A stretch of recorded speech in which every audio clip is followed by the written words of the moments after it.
ఈరోజు తెలుగు ఫిలిం ఛాంబర్కు మేము ప్రొడ్యూసర్స్ అందరు కలిసి ఎలక్షన్స్ జరపాలని, ఇందులో ఛాంబర్కి సంబంధించిన 4 సెక్టార్ల సంబంధించిన వ్యక్తులము, producers, exhibitors, distributors, studio sector అందరం కలిసి ఈ నెలాఖరికి పదవీ కాలం ముగుస్తున్నందున ఎలక్షన్స్ జరపాలని మేము అందరము మెమోరండం ఇస్తున్నాము. ఇప్పుడు చాలామంది ఆల్రెడీ ఇచ్చున్నారు.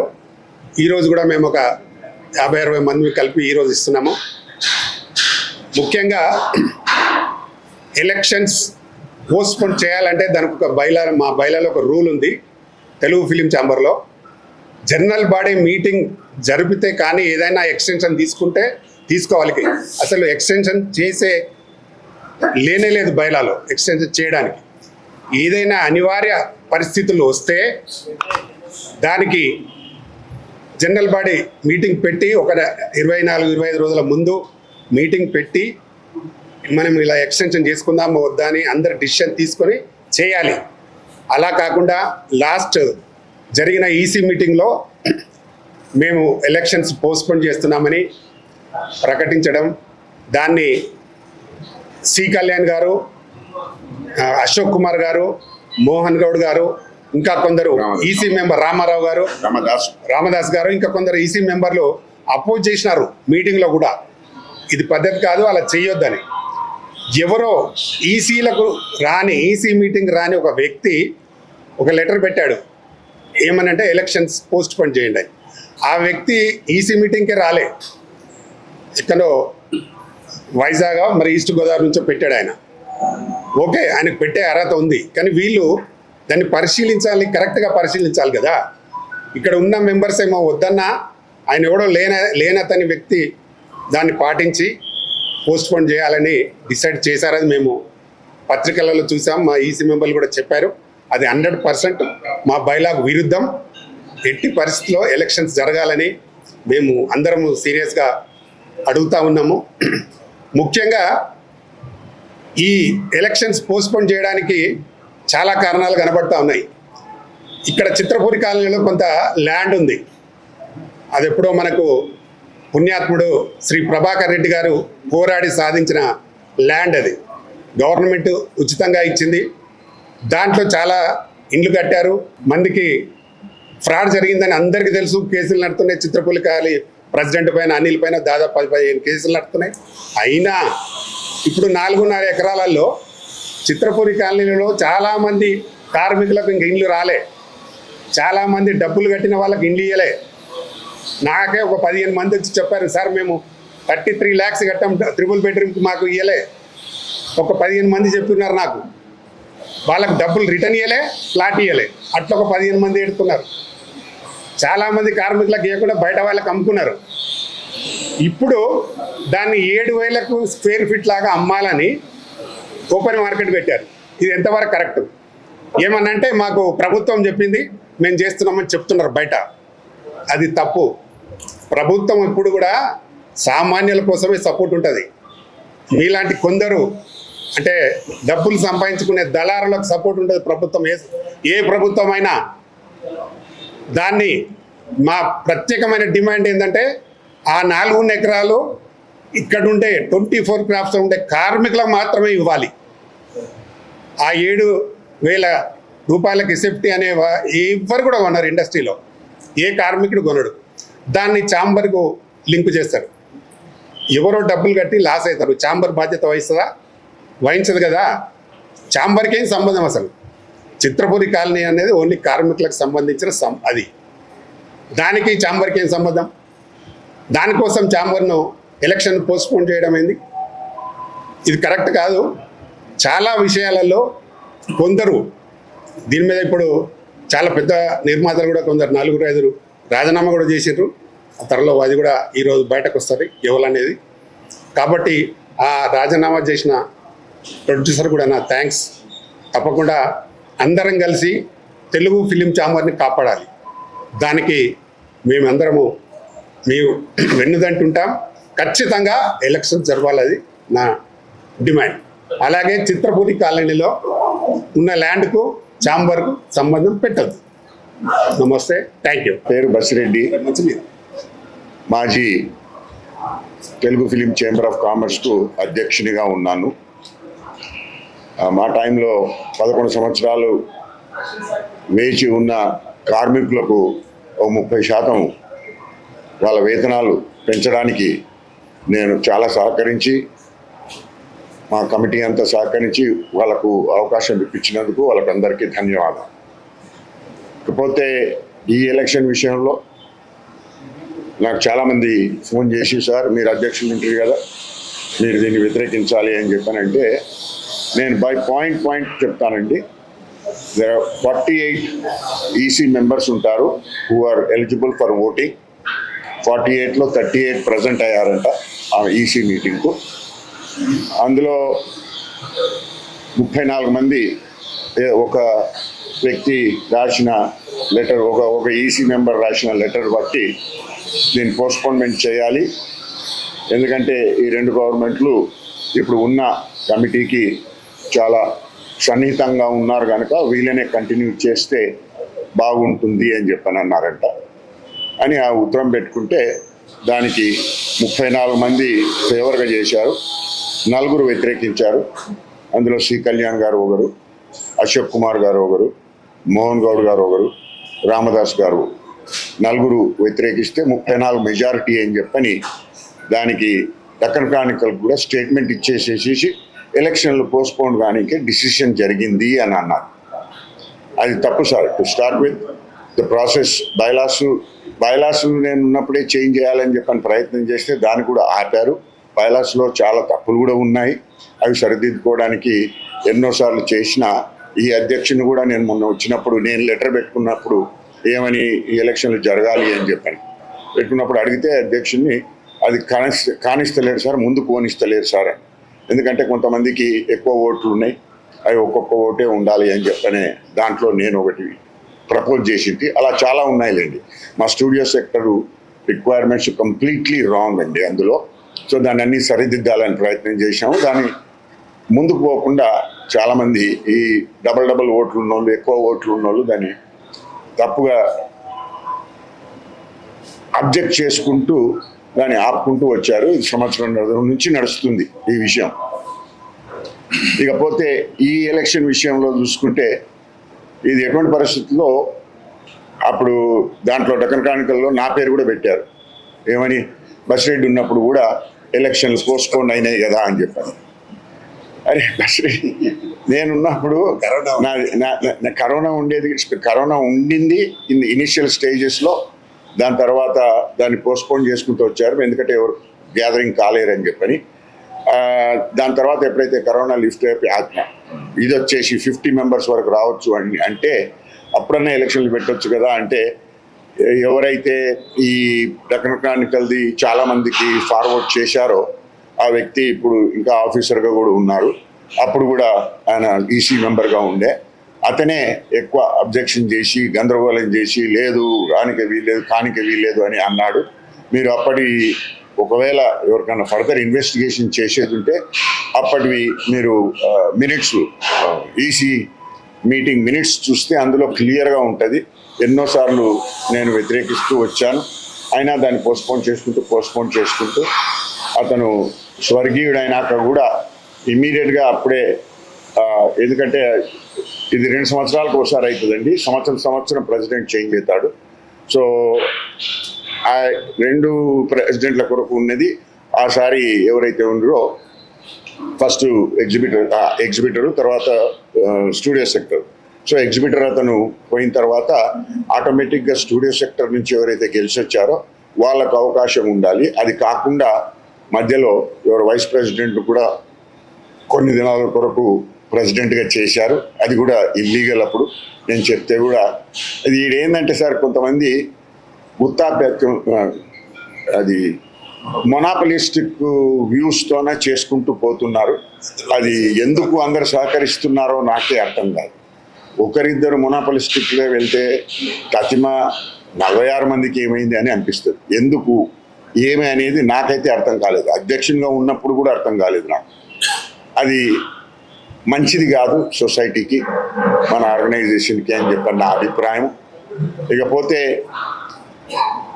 ఇప్పుడు కారణాలు లేకుండా చీఫ్ మినిస్టర్లు అనుకూలంగా ఉన్నారు ఇప్పుడు ఉన్న మెంబర్స్కు, అంటే ఎగ్జిక్యూటివ్ మెంబర్స్కు, అందుకొరకు అని చెప్పని పనులు అవుతాయి అని చెప్పని అనడము ఆ రీజన్ కరెక్ట్ రీజన్ కాదు సార్ అది. ఎందుకంటే ఇప్పుడు మన ఓన్లీ సభ్యులుగా ఉండి పొజిషన్లో లేకుండా ఉండి కూడా ఈ పెద్ద ప్రొడ్యూసర్లు ఈ కమిటీ వెంబడి వెళ్ళి వాళ్లకు అనుకూలంగా ఉన్న చీఫ్ మినిస్టర్ల ద్వారా ఎన్నో పనులు చేయించారండి. సో మీరు పొజిషన్లో ఉంటేనే పనులు అవుతాయి అని చెప్పని అనుకుంటే తప్పండి. పొజిషన్లో ఉండాల్సిన అవసరం లేదు. మహానుభావులు పెద్దలు మన ఇండస్ట్రీలో ఉన్న వాళ్ళు, చిరంజీవి గారు కానీ, సురేష్ బాబు గారు కానీ, ఇలాంటి చాలామంది పెద్దలు ఏ కమిటీ ఉన్నా కానీ ఆ కమిటీ వెంబడి వెళ్ళి ఈ చీఫ్ మినిస్టర్స్కు రిప్రజెంటేషన్ చేసి పనులు చేయించారండి. So you don't need to be in a position to get things done. వాళ్ళకి అంత అనుకూలంగా ఉన్నప్పుడు తప్పనిసరిగా ఎవరైతే నెక్స్ట్ రూల్ ప్రకారంగా గెలిచి వస్తారో వాళ్ళ వెంబడి చీఫ్ మినిస్టర్ దగ్గరికి వెళ్ళడంలో తప్పేం లేదు. వాళ్ళు తప్పనిసరిగా వెళ్ళొచ్చు, వెళ్ళి సహకరించవచ్చు, వాళ్ళతోనే పని చేయించవచ్చు. ఇకపోతే ఆల్రెడీ మనకు చాలా ఇబ్బందులు ఉన్నాయండి. అన్నెసరిగా దీన్ని బజార్కు వేయడం నాకు నచ్చదు. ఎందుకంటే ఇది ఒక మంచి సంస్థ. ఇప్పుడు దీంట్లో నుంచి పెద్ద ప్రొడ్యూసర్లు సరిగా గుత్తాధిపత్యం ఉందని చెప్పని వాళ్ళు పక్కకి వెళ్ళిపోయి వేరేది పెట్టుకున్నా వాళ్ళు కూడా ఈ ఎలక్షన్కు వ్యతిరేకిస్తున్నారని చెప్పని వాళ్ళ మీటింగ్ నుంచి వచ్చిన పెద్ద ప్రొడ్యూసర్లు నాకు చెప్పారు.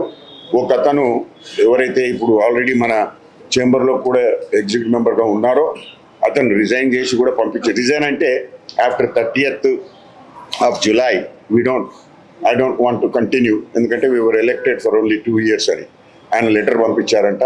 వేరే వాళ్ళతో మాట్లాడితే వాళ్ళు కూడా పంపిస్తున్నాము అని చెప్పని అన్నారు. సో వాళ్ళందరికీ సహకారం చేస్తున్నందుకు, వాళ్ళు కూడా సరైన ధోరణిలో నడవాలి అని చెప్పని అనుకుంటున్నందుకు వాళ్ళందరికీ నేను చేతులెత్తి నమస్కరిస్తాను. ఎందుకంటే they are very important people. They are also supporting what is right. That is very good. ఇకపోతే సింపుల్గా చెప్పాలంటే ఈ ఎలక్షన్లు జరగాలండి. ఎవరు గెలుస్తారు ఏమి అనేది అది ఓన్లీ మెజారిటీ చెప్తుందండి. నేనే పొజిషన్ నిలబడుతున్నా అని చెప్పని కూడా చెప్పడం లేదండి. నాకు ఆశ కూడా లేదు. ఒకసారి చేసేసుకున్నాను. ఇక ముందు ఎవరో కొత్త వాళ్ళు రావాలి, కొత్త రక్తం రావాలి, దీన్ని ముందుకు సరిగ్గా జరపాలి అని చెప్పని. మనకున్న ఇబ్బందులు చాలా ఉన్నాయని, చాలా థియేటర్లు క్లోజ్ అయిపోతున్నాయి. అది ఏంది అనేది సరిగ్గా పరిశీలించకుండా పైరసీ మీద ఇబ్బందులు ఉన్నాయి, డ్రగ్ యూజెస్ మీద ఇబ్బందులు ఉన్నాయి. సో ఇవన్నీ ఉమెన్ అట్రాసిటీస్ కూడా ఇబ్బందులు ఉన్నాయి. ఇవన్నీ సరిగా చూసుకునే వాళ్ళు వస్తే బాగుంటుందని నా ఆశ. అందరికీ సహకరిస్తారని చెప్పని ఆశిస్తూ టైం ఇచ్చినందుకు థ్యాంక్ యూ వెరీ మచ్. ప్రేక్షకులకు అందరికీ ధన్యవాదాలు. గుడ్ మార్నింగ్ అండి. అట్లాగే మన తెలుగు ఫిలిం ఛాంబర్ మెంబర్స్ అందరికీ, అట్లాగే కౌన్సిల్ మెంబర్స్ అందరికి కూడా మా యొక్క విన్నపం, మనది ప్రపంచవ్యాప్తంగా గుర్తింపు పొందినటువంటి ఒక పరిశ్రమగా ఎదుగుతున్న టైంలో మనము మరి ఈరోజు 2 సంవత్సరాలు టెన్యూర్ కూడా ఇచ్చారు. అంతకుముందు 1 year ఉండేది. దయచేసి దాన్ని కూడా 1 year చేస్తే ఈ రాజకీయాలకు కూడా స్వస్తి పలుకుతారు. దయచేసి దీన్ని కూడా పరిగణనలో తీసుకోవాలని సభ్యులందరూ కూడా ఈ మార్పులు కూడా చేయాలి. అట్లా పరిశ్రమగా ఎదుగుతున్నటువంటి తెలుగు సినిమా పరిశ్రమగా కన్వర్ట్ అవుతా ఉంది ప్రపంచవ్యాప్తంగా గుర్తింపు రావడం ద్వారా. మరి దీనికి మీ రాజకీయాల ద్వారా మీరు చేస్తున్నటువంటి చిన్న చిన్న పనులు మీ స్వార్థం కోసం మెంబర్స్, కౌన్సిల్ కానీ లేకపోతే ఛాంబర్ కానీ చేస్తున్నటువంటి రాజకీయాల వలన ఈ పరిశ్రమ దెబ్బతింటుంది. ఇదేదో నలుగురి కోసం పరిశ్రమ కాదు, నలుగురి కోసం కాదు, కొన్ని లక్షల మంది కార్మికుల యొక్క జీవితాలు. కాబట్టి కార్మికుల యొక్క యోగక్షేమాలు ఆలోచించి ఛాంబర్ కానీ కౌన్సిల్ కానీ నిర్ణయాలు చేయాలి. మీరు ఏదో 1 year 2 year ఇక్కడ ఉండటం కోసం వచ్చి మంచి పనులు చేసి గొప్ప పేరు తెచ్చుకుంటే నెక్స్ట్ కూడా మీరే వస్తారు. కాబట్టి దయచేసి మీకు ఇచ్చిన టెన్యూర్లో మంచి పనులు చేసి మీడియా మిత్రుల ద్వారా, లేకపోతే మిగిలినటువంటి గౌరవ సభ్యుల ద్వారా మీరు మంచి పేరు తెచ్చుకుని కావాలంటే మీరు 10 సంవత్సరాలు 5 సార్లు ఎన్నుకోబడండి, ఇబ్బంది ఏముంది, దానికి మేము కాదనట్లేదు కదా. మేమైతే పోటీపడి ఇప్పుడు ఎలక్షన్లకు వచ్చి మేము ఉంటామని చెప్పినటువంటిది లేదు. కాబట్టి లక్షలాది మంది యొక్క కార్మికుల యొక్క సమస్యలు పరిష్కరించడంలో కానీ, మరి వాళ్ళకి ఉండటానికి ఇళ్ళు కానీ, వాళ్ళకి కావాల్సిన వసతులు కానీ, ఒక హాస్పిటల్ కానీ, పిల్లలు చదువుకోవడానికి కానీ కార్మికులకి మీరు ఇంతవరకు ధ్యాస పెట్టలేదు. ఎందుకు పెట్టట్లేదు? మీరు దేనికోసం మీరు ఎలక్ట్ అవుతున్నారు? పరిశ్రమలో లక్షల మంది పనిచేస్తున్న కార్మికుల యొక్క యోగక్షేమాలు పట్టనటువంటి మీరు ఇక్కడ ఉండటానికి అర్హులా? మీరు అది గమనించాలి. ఫస్ట్ మీరు ఏదో మళ్ళీ మేమే ఉంటాం, మేము ఎక్స్టెండ్ చేసుకుంటామంటే మీ 10 మంది 5గురు చేసే నిర్ణయాలు ఇక్కడ చలో 2 years తర్వాత ఎలక్షన్ పెట్టండి. దయచేసి వచ్చే మెంబర్లు కూడా, వచ్చే కౌన్సిల్లో కూడా, ఖచ్చితంగా వచ్చే ఛాంబర్లో కూడా కార్మికుల యొక్క యోగక్షేమాలను దృష్టిలో పెట్టుకుని ప్రతి పని చేయండి. అలా చేయనటువంటి సభ్యులు దయచేసి ఎలక్షన్లకు వచ్చి కూడా మీరు మళ్ళా ఇదైతే ప్రయోజనం లేదు. ఇక్కడ రాజకీయాలకు అవకాశం లేదు. లక్షలాది మంది యొక్క జీవితాలు ఇక్కడ నాశనం అయిపోతా ఉన్నాయి. ఒక హాస్పిటల్ కట్టండి, ఒక పిల్లలు చదువుకోవడానికి, కార్మికుల పిల్లలు చదువుకోవడానికి ఒక స్కూల్ పెట్టండి, పరిశ్రమగా ఒక పెద్ద స్టూడియో నిర్మాణం చేయండి. అట్లాగే మిగిలినటువంటి ఆఫీసులు పెట్టుకోవడానికి మంచి మంచి వెల్ఫేర్ యాక్టివిటీ చేయడానికి అవకాశం ఇవ్వండి. ప్రతిరోజు అనేక రకాల ఇబ్బందులు పడుతున్నారు. ఒక డయాగ్నోసిస్ సెంటర్ పెట్టండి, ఒక హాస్పిటల్ పెట్టండి. దీని మీద ధ్యాస పెట్టలేదు మీరు ఇంతవరకు. ఏం చేస్తున్నారు మీరు? ఎంతమంది మారారు ఇప్పుడు? కాబట్టి దయచేసి మిత్రులారా, మీ రాజకీయాలు ఉంటే ఇక్కడ చేయండి. ఇది మీ ఆఫీస్ కాదు మీరు నిర్ణయాలు తీసుకోవడానికి. ఇది ఒక కౌన్సిల్, ఇది ఒక ఛాంబరు. ఇది వందల మంది, వేల మంది ప్రొడ్యూసర్స్ సంబంధించినటువంటి మనోభావాలకు సంబంధించినటువంటిది. కాబట్టి మీరు వెళ్ళి మీ పర్మిషన్లు తెచ్చుకుంటున్నారు మీ సినిమాకి రేట్లు పెంచుకోవడానికి. అంతవరకు మీరు చేసుకుంటున్నారు. సాయంత్రం లోపు మీ పర్మిషన్ తెచ్చుకుని మీ సినిమాకి రేట్లు పెంచుకోగలిగింది మీరు ఒక హాస్పిటల్ ఎందుకు కట్టలేకపోతున్నారు? ఒక స్కూల్ ఎందుకు పెట్టలేకపోతున్నారు పిల్లలు చదువుకోవడానికి, కార్మికుల పిల్లలకి? కాబట్టి దయచేసి దీని మీద మైండ్ పెట్టండి. ఓకే, రాబోయే కాలంలో ఉద్యమాలు రాకుండా, వీటి మీద రాకుండా కౌన్సిల్ కానీ ఛాంబర్ కానీ నిర్ణయాలు తీసుకుని మంచి పనులు చేస్తుందని, అట్లాగే 30 తర్వాత ఎలక్షన్ కోసం నోటిఫికేషన్ తొందరలో ఇచ్చి సహకరిస్తారని చెప్పి మరొకసారి కృతజ్ఞత తెలియజేసుకున్నాం. అట్లాగే మరి ఇన్సూరెన్స్ది లేకుండా ప్రయత్నాలు చేస్తున్నారు. దాన్ని కూడా ఇమీడియట్ గా రీఇన్స్టేట్ చేయాలి. Thank you sir. మీడియా మిత్రులకు నమస్కారం. ఈరోజు ఇక్కడ సమావేశం ఎందుకయ్యామనేది మీ అందరికీ విదితమే. ఏమిటంటే మొన్న నేను దామోదర్ ప్రసాద్ గారికి ఫోన్ చేసి, ఏమండి మీ టర్మ్ పీరియడ్ మంత్ ఎండింగ్తో అయిపోతుంది, మరి ఎలక్షన్లు ఎప్పుడు పెడుతున్నారు అంటే, లేదండి అది జరిగిపోయింది, 1 year ఎక్స్టెన్షన్ చేసుకున్నాము అన్నారు. అదేమిటండి, జనరల్ బాడీ లేకుండా బైలాస్ను వక్రీకరించి చేయడం తప్పు కదా అని అడిగాను. లేదండి జరిగిపోయింది అన్నారు. ఏమండి నేను సూటిగా అడుగుతున్నా, ఇది మీ గుత్తాధిపత్యం కాదు, ఇది సభ్యులందరి సమన్వయం కోసం పెట్టుకున్నటువంటి ఒక అసోసియేషన్. దీనికి బైలాస్ ఉన్నాయి. బైలాస్ ప్రకారంగా మీరు ఎలక్షన్లు పెట్టండి, గెలవండి, ఉండండి. అయ్యా నేను ఇంకొకటి అడుగుతున్నాను, మీరు ఏదో చేశామన్నారు, గత 2 సంవత్సరాలలో మీరు ఏం చేశారో చెప్పండి. మళ్ళీ సంవత్సరం మీరు అడుగుతున్నారు. ఎందుకు అడుగుతున్నారు? ఎప్పుడో యావత్ ప్రపంచం మొత్తం కరోనాలో ఉన్నప్పుడు, ఇంట్లోంచి బయటికి రాని పరిస్థితిలో ఉన్నప్పుడు మీరు దాన్ని ఎక్స్టెన్షన్ చేస్తే దాన్ని ఊతంగా తీసుకొని ఎక్స్టెన్షన్ చేశాము, చెయ్యకూడదు అంటున్నారు. తప్పండి. ఎప్పుడో ఏదో జరిగిన పొరపాటు, అది ప్రపంచం మొత్తం బాధ భరించింది. దాన్ని మీరు ఇక్కడ తీసుకురాకూడదు. ఇది ఒక అసోసియేషన్, వేల మంది ఉన్నారు, అనేక సమస్యలు. ఇందాక బసిరెడ్డి గారు కానీ, రామకృష్ణ గౌడ్ గారు కానీ, రామానాయుడు గారు కానీ చెప్పారు, అనేకమైనవి ఉన్నాయి. మీరే చేయలేరు, మేము చేయగలం. చేసేవాళ్ళు చాలామంది ఉన్నారు. మీరు ఎలక్షన్లు పెట్టండి, అది మీ బాధ్యత. అంతేగాని మేము డెసిషన్ తీసుకున్నాము అంటే, ఏమండి ఎవరో ఒక లెటర్ ఇచ్చారట, ఆయన ఎవరండి? ఆయనకి ఏముంది? ఆయనలాగా మేము సభ్యులం కాదా? మరి మేము ఇచ్చే లెటర్ ఎందుకు ఖాతరు చేయరు? చాలామంది ఉన్నామండి, వేల మంది ఉన్నాము. దయచేసి మీ గుత్తాధిపత్యాన్ని, మీకున్న స్వార్థ చింతన మానుకొని దయచేసి ఎలక్షన్లు డిక్లేర్ చేయండి, మళ్ళీ గెలవండి. మీరు మంచి పనులు ఉంటే చేయండి. చాలామంది చాలాసార్లు గత 40 సంవత్సరాల నుంచి, 30 సంవత్సరాల నుంచి, 20 సంవత్సరాల నుంచి వారు మాకు తెలుసు, వీరు మాకు తెలుసు, మేము చాలా చేస్తామన్నారు. ఏమీ చేయలేదండి. ఇంతవరకు సొంత బిల్డింగు ఏ అసోసియేషన్కు లేదు. ఇక్కడ బడి ఉన్నాం, అది ఎవరు గుర్తిస్తలేరు. ఎందుకు? మరి ఏం చేశారు? ఎక్కడెక్కడో ఇన్వెస్ట్ చేస్తున్నారు. ఇక్కడ సొంత బిల్డింగ్ ఎందుకు లేదు? రేపు భావితరాలు ఏం చేయాలి? రోడ్డు మీద ఉండాలా? ఎందుకు చేస్తలేరు? మీరు చేసిన గొప్ప పని ఏంటి? మీకున్న సత్సంబంధాలతోటి ఒక ప్లేస్ ఏర్పాటు చేసుకొని దాంట్లో సెల్ఫ్గా డెవలప్ చేసుకుంటాం. దాంట్లో అన్ని క్రాఫ్ట్లు పెట్టండి, అటువంటివి మర్చిపోయి మేము చేస్తాము, మేమే ఎక్స్టెన్షన్ చేసుకుంటాము, మేమే ఉంటాము అంటే ఏమిటిది? ఇది తెలుగు ఫిలిం ఛాంబరా? తెలుగు వెల్ఫేర్ కోసం పెట్టుకున్నదా, లేకుంటే మీ స్వార్థ ప్రయోజనాల కోసం పెట్టుకున్నటువంటి ఆఫీసా? కాదండి. అందరి మనోగతాలు దెబ్బతినకుండా దయచేసి మీరు ఎలక్షన్లు ఇమీడియట్గా డిక్లేర్ చేయండి. అది బైలా ప్రకారంగా మీరు చేసేది చాలా విరుద్ధం. దేన్నో పట్టుకొని చేయకూడదు. మళ్ళొక్కసారి నా విజ్ఞప్తి ఏంటంటే దయచేసి ఎలక్షన్లు పెట్టండి.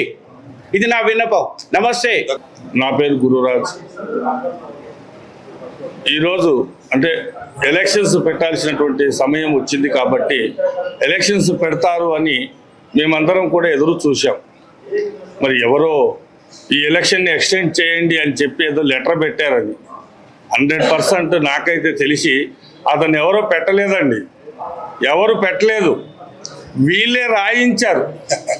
100% వీళ్ళే రాయించారు. నువ్వు రాసుకొని తీసుకురా, నీ ఫేస్ తెలియదు, ఇక్కడ లోకల్ వాళ్ళు అయితే ఏంటంటే అందరికి ఫేసులు తెలుసు కాబట్టి అని పెట్టారు. అది రాంగ్ అండి. ఒకరి నిర్ణయం అనేది కుదరదు. కాబట్టి ఏంటిదనంటే బైలా ప్రకారంగా ఎలక్షన్ ఖచ్చితంగా పెట్టాల్సిందే. మీరు ఇండస్ట్రీకి వచ్చారు, మేము వచ్చాము, అందరం కలిసి ఈరోజు ప్రయాణం చేస్తున్నారు. మీకు మేము ఓట్లు వేయలేదా? మీరు గెలవలేదా? మేము గెలిపించలేదా? మళ్ళీ మీరు మంచి పని చేస్తే మీకే ఓట్లు వేస్తారు అందరూ. కాబట్టి ఏంటిదనంటే ఖచ్చితంగా మీరు ఎలక్షన్స్ పెట్టి గెలవండి. మీ ఇష్టం వచ్చినట్లు ఏదో పేపర్లో రాసుకొని ఎక్స్టెండ్ చేయడం అనేది కరెక్ట్ కాదు. కాబట్టి ఏంటిదనంటే ఒక మంచి పని చేయడానికి అందరూ కూడా ఓట్లు వేయాలి. మేము కూడా ఎర్ర బస్ ఎక్కి ఇక్కడ హైదరాబాద్లో దిగిన వాళ్ళమే. కాకపోతే ఏంటిదనంటే మీరు సినిమా ఫీల్డ్లోనే ఇక్కడ ఇదే ఛాంబర్లో పాక్కుపోయి మీరు ఆల్రెడీ ఏదో మీ వ్యాపారాలు ఇక్కడ నడిపించుకొని మీరు ఏదో సంపాదించుకున్నారు. బట్ మేమేంటిదనంటే స్వతహాగా మేము వ్యాపారాలు చేసుకొని సంపాదించుకున్నాం. మేము కూడా ప్రొడ్యూసర్లమే. ఎప్పుడు కూడా మా ఛాంబర్ కూడా బాగుండాలి, ఇందులో నాయకులు కూడా మంచి వాళ్ళు రావాలి, మంచి పనులు చెయ్యాలి, మేము చూడాలి అని చెప్పి మేము కూడా ఎదురు చూసాం. ఇందులో చాలాసార్లు కూడా మేమంతా కూడా ఒక సైడ్ అయిపోయి మేమందరం కూడా ఒక దీంట్లో వచ్చేసినప్పుడు ఇందులో ఏంటిదనంటే మళ్ళీ దీంట్లో ముక్కలు చేసి మళ్ళీ మీరు వస్తారు. బట్ ఒకటి మేము అడుగుతున్నది మీరు సంపాదించినటువంటి ఆస్తులని కాదు, మేము అడుగుతున్నది ఎలక్షన్స్. కాబట్టి ఖచ్చితంగా ఎలక్షన్స్ జరగాలి. జరగకపోతే చాలామంది నాకు ఆల్రెడీ ఫోన్లు చేశారు, అంత అవసరం లేదు, మెయిన్ వాళ్ళు వస్తున్నారు, మీరు రావద్దు అన్నాం. నిజంగా ప్రొడ్యూసర్స్ అందరు కదిలితే ఇక ఛాంబర్లో ఎలా ఉంటుందో మీకు అందరికి తెలుసు. బట్ కాబట్టి ఏంటంటే దయచేసి మీరు ఎలక్షన్ని ఇమ్మీడియట్లీ డిక్లేర్ చేయాలి. లేని పక్షంలో అందరూ ప్రొడ్యూసర్స్ ఇక్కడికి వస్తారు, జరగబోయే పరిణామాలకి మీరే బాధ్యులు అవుతారు. కాబట్టి దయచేసి ఇమ్మీడియట్లీ ఎలక్షన్స్ పెట్టండి, మీరే నిలబడండి, ఎవరు వద్దన్నారు. కాబట్టి ఏంటంటే ఇమ్మీడియట్లీ ఎలక్షన్స్ జరగాలని చెప్పి నేను అందరికీ కూడా కోరుకుంటున్నాను. Thank you. మీ గురురాజ్. ఎలక్షన్లు పెడితే మీకు భయం ఏంది? అంత మెజార్టీతో మీరు గెలుస్తున్నావు, అన్నీ మీరే చేస్తుండ్రు కదా, మాకు ఎందుకు అవకాశం రావద్దని మీరు కోరుకుంటున్నారు? నాకు ఒక చిన్న సామెత గుర్తొచ్చింది. గోరేటంకని ఒక రోజు అన్నాడు, ఆఫ్టర్లో ఒక చిన్న పిట్ట గూడు పెట్టుకొని, ఇంత పిట్ట గూడు పెట్టుకొని దాని పిల్లలు గుడ్లు పెట్టి పిల్లలు అయిపోయినాక దేశపోద్దంట. అది మనం మనుషులమై ఉండి కనీసం పిట్టకున్న జ్ఞానం లేకపోతే మనకెట్లా? పిట్టకున్న జ్ఞానం కూడా మనకు ఉండద్దా? పిట్ట గూడు పెట్టుకొని ఇంత పెద్ద గూడు పెట్టుకొని అలా గుడ్లు పెట్టి పిల్లలు అయినాక సరే మన పని అయిపోయిందని లేచిపోతాయి. అవి ఆ గూడు మళ్ళా అలా పిట్టలు మళ్ళీ వచ్చి అలవు ఎంత వర్షం ఆడని ఆడ ఉండవు. మనం దీన్నే పాతుకొని ఉంటాం ఇదే ఇంట్లో. అరే నీ తెలివి ఉంటే ఇసొంటి ఇంట్లో ఇంకొకటి పెట్టుకో. రామకృష్ణ గౌడ్ పెట్టిండు, ఎందుకు పెట్టుకుండు? ఆయన చాలా 24 క్రాప్స్ ఉన్నాయి ఆయన. మేము సపరేట్ కూడా చేసుకునే శక్తి ఉంది. కానీ మీరు ఇంకేదో చేస్తారు. ఎందుకు గొడవ పడాలి? ప్రతిదీ మీ చేతుల్లో పెట్టుకుంటే మేమెందుకు? ఈయన మీరు అందరికీ ఒకరు నచ్చరు, ఒకరు నచ్చదు. ఏం తప్పు చేసిండు చెప్పు? 24 క్రాప్స్ వాళ్ళకు ఇన్సూరెన్స్ అన్నీ ఇప్పుడు ఇక్కడ ఇన్సూరెన్స్ కట్ చేద్దామని ప్లాన్ అంట. అది తప్పు. ఎలక్షన్లు కంపల్సరీ పెట్టుకుని ఒకరిని నేను ఏమంటాడు మళ్ళీ జనరల్ బాడీ ఇప్పుడు అప్పుడే నీ ఛాన్స్ అయిపోయింది. ఇప్పుడు జనరల్ బాడీ వద్దు ఎలక్షన్ పెట్టడమే, డైరెక్ట్ ఎలక్షనే. నేను ఇంత చెప్తా. ప్రత్యేకంగా మీడియా మిత్రులకు ఈరోజు మెయిన్ ఇష్యూ ఏంటంటే ఎలక్షన్స్ పెట్టాలి. బైలాస్ ప్రకారం అనుకున్న టైంలో ఎలక్షన్ పెట్టాలి. ఎలక్షన్ పెట్టకుండా ఎక్స్టెన్షన్ తీసుకుంటామంటే సత్తా లేనోడు, దమ్ము లేనోడు మాత్రమే ఇలాంటి కార్యక్రమాలు చేస్తాడు. అందరి తరఫున నేను చెప్తున్నా, ఎలక్షన్ పెట్టకుంటే మాత్రం తీవ్ర పరిణామాలు ఉంటాయి, పోరాటాలు ఉంటాయి. గతంలో కూడా చేసాం, ఇక ముందు కూడా చేస్తాం. బైలా ప్రకారం ఎట్లయితే ఎలక్షన్ ఏ టైం పెట్టాలి ఆ టైం పెట్టాలి. కథలు పడితే మాత్రం బాగుండదు, మజాకులు ఆడితే బాగుండదు. లెంత్గా నాకు చెప్పడం రాదు, సీదా ఒకటే మాట, ఎలక్షన్ పెట్టి తీరాలి. పెట్టకపోతే మాత్రం దీన్ని ఇక్కడ అంగం అవుతుంది, గొడవ అవుతుంది. పిచ్చి పిచ్చి నాటకాలు చేస్తే మాత్రం సహించేది లేదు. దమ్ము, ధైర్యం, సత్తా లేనోడే ఇట్లాంటి కార్యక్రమాలు చేస్తారు. ఏం నమ్ముతున్నాడు? ఎలక్షన్ చట్టబద్ధంగా ఎవరైనా సరే ఎలక్షన్లో పోటీ చేయాలి, గెలవండి. గెలిచాక మీ దమ్ము చూపించుకొని మీరు ఏం చేయాలో చేయరు. కానీ అన్న ఒక్క నిమిషం చేయాలి. అందరూ మా చిన్న నిర్మాతలు, పెద్ద నిర్మాతలు అని కాదు, అందరి తరఫున చెప్పేది ఒకటే, దయచేసి ప్లీజ్ ఇట్లాంటి మళ్ళీ నెక్స్ట్ కూడా పునరావృతం కావద్దు. టైం టు టైం ఎలక్షన్ కావాలి. ఇట్లాంటి మళ్ళీ మీటింగ్లు పెట్టుకొని మళ్ళీ మేము మీకు వార్నింగ్లు ఇచ్చుడు, మళ్ళీ మీరు దాన్ని మళ్ళీ అది చేయడం అట్లాంటిది వద్దు.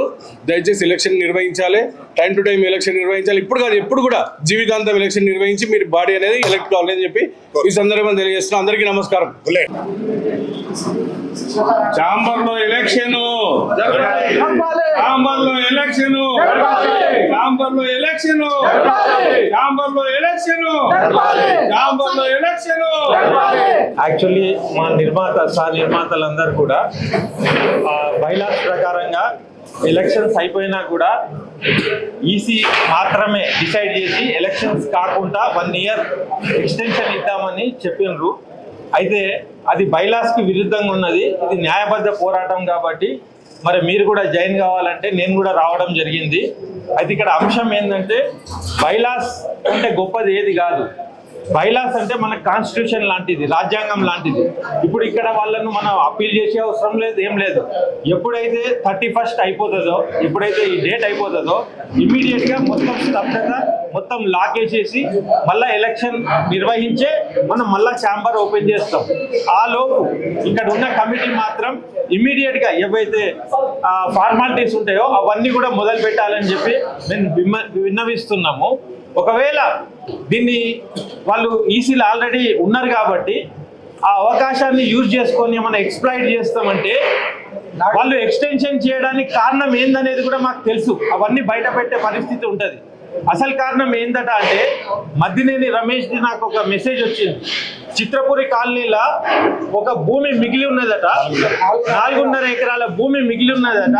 దాంట్లో రియల్ ఎస్టేట్ దందా, ప్లాట్ల దండ అవి ఇవి చేస్తున్నారు. అసలు చిత్రపూరి కాలనీ భూమి కళాకారులకు, సాంకేతిక నిపుణులకు, కార్మికుల కోసం పెట్టినటువంటిది. అయితే నిర్మాతలు లాంటి నాలాంటి వాళ్ళకు ఫ్లాట్స్ అమ్మబడునని చెప్పి బ్రోచర్స్ కూడా రిలీజ్ అయినాయి. కాబట్టి ఇవన్నీ చేయడము ఏ రకంగా మీరు డిసైడ్ చేసిర్రు? జనరల్ బాడీ మీటింగ్ డిసైడ్ చేసిర్రా? దీనివల్ల రేవంత్ రెడ్డికి ప్రాబ్లం వస్తుంది.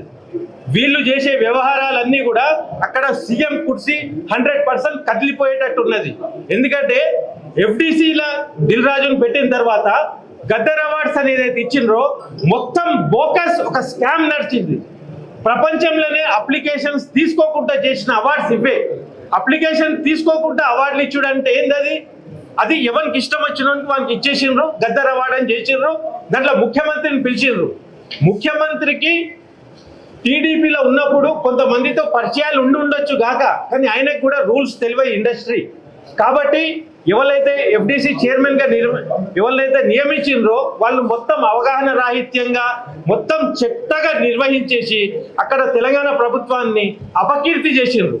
అట్లాంటప్పుడు ఉన్న ఛాంబర్ ఈసీ సభ్యులు ఈ ఎక్స్టెన్షన్ మీద పెట్టిన దృష్టి, ఈ గద్దర్ అవార్డ్స్ తప్పు జరిగింది, ఎన్నో అర్హత కలిగిన సినిమాలకు, కార్మికులకు, కళాకారులకు మోసం జరిగిందని చెప్పి ఛాంబర్ ఒక్క లెటర్ అన్న రాసిందా? ఇంత ఇంకిత జ్ఞానం లేని ఛాంబర్ మెంబర్షిప్లు ఇప్పుడు దేనికోసం అని చెప్పి నేను ఎలక్షన్స్ కోసం వెయిట్ చేస్తూ ఉన్నా. కొత్త కమిటీ ఒక ఆలోచన పరులతోని పెట్టుకొని ఛాంబర్ ద్వారా ప్రభుత్వానికి కరెక్ట్ రిప్రజెంటేషన్ వెళ్తలేదు కాబట్టి ఇప్పుడు ఇమీడియట్లీ ఎలక్షన్స్ పెట్టాలి.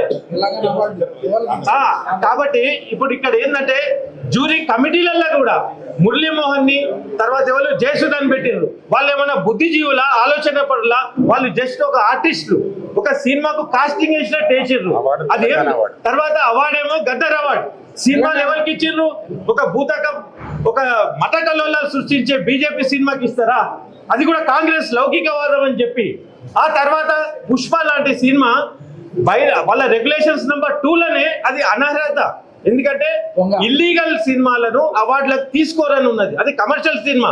దానికి వీళ్ళు ఈ తగ్గేదేలే అని ఇచ్చుడు, ఆ మీటింగ్ లో సీఎం సమక్షంలోనే అట్లాంటి డైలాగులు చెప్పినప్పుడు నరకుడు నరకుడు అన్నప్పుడు ఇట్లాంటి మెసేజ్లు ప్రభుత్వమే పబ్లిక్ ఇస్తుందా? పోరగాళ్ళందరూ కూడా నరకుడు నరకుడు అని మొదలు పెడితే ఎట్లా? అయితే అవార్డుల పేర్ల కాడ నుంచి అవార్డులు ఇచ్చే ప్రోగ్రాం వరకు మొత్తం వేస్ట్ అయిపోయింది. ఇట్లాంటప్పుడు ఛాంబర్ ఒక్క లెటర్ అన్న రాసిందా? ఛాంబర్ ఖండించిందా? ప్రభుత్వానికి సూచన ఇచ్చిందా? ఇదన్నీ ఇయ్యనప్పుడు ఈ ఛాంబర్ ఉండే ఏం లాభం? తర్వాత ప్రతిసారి ఓట్లు వేస్తున్నాం, కమిటీలు వేస్తున్నాం. ఇన్నేళ్ల నుంచి 20 ఏళ్ల నుంచి ఏ సమస్య సాల్వ్ అయింది? ఇక్కడ ఒక్క సమస్య సాల్వ్ కాలే. చిన్న నిర్మాతలకు న్యాయం జరిగిందా? జరగలే. థియేటర్ వాళ్ళు బతుకుతుర్రా? లేదు. డిస్ట్రిబ్యూటర్లకు ఏమైనా లాభం అయిందా? ఏది కాలే. ఎట్లున్నదో అట్లనే నడుస్తుంది.